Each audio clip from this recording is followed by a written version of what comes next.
Have you ever been to a store before and they tell you that drink you used to buy for 200, 300, 400 naira can only be sold for 1,500 naira? I mean, it's crazy. You can basically buy a pack of the drink for that price. I'm sure you've experienced it before. And you go to a restaurant, you try to buy something, and you're getting the thing for an amount that can actually buy a full packet or a full carton of that particular commodity. And most of the time, they tell you you're not paying for just the drink or just the food, you are paying for the ambience, the AC, the service you get from the waitress, blah blah blah blah blah, stuff like that. And it made more sense to me when I encountered it in the book, where the difference between price and value was explained to me. You know, the price of a commodity and the value of that commodity might be different depending on some factors: place you're buying it from, how you're buying it, and the situation that is surrounding you buying it.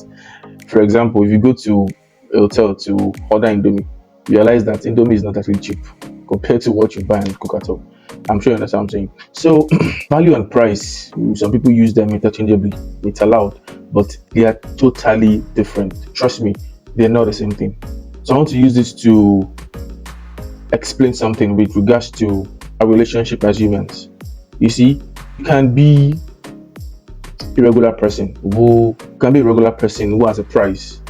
Maybe you are into something and I can just buy you out and, hey, I need your services, name your price and stuff like that. And you can be someone who walks around with value in a way that beyond the price you are tagged with, there's a value attached to you. That services that you're bringing to the table, it is the personality you bring, it is the you yourself, it is the value that you generate. And that is why you can have two people who are doing the same job and they are pretty good at it, but you just realize that someone is just being preferred to the other person. It's not because the other person is bad at what he or she is doing. There's just the value that he or she has placed on on the brand over time. And how do you build value? How do we appear like someone who is valuable? Very simple. By the kind of company we keep, the kind of environment we intentionally find ourselves in, kind of conversations we get involved with. It cumulates and shows how much value we bring to the table.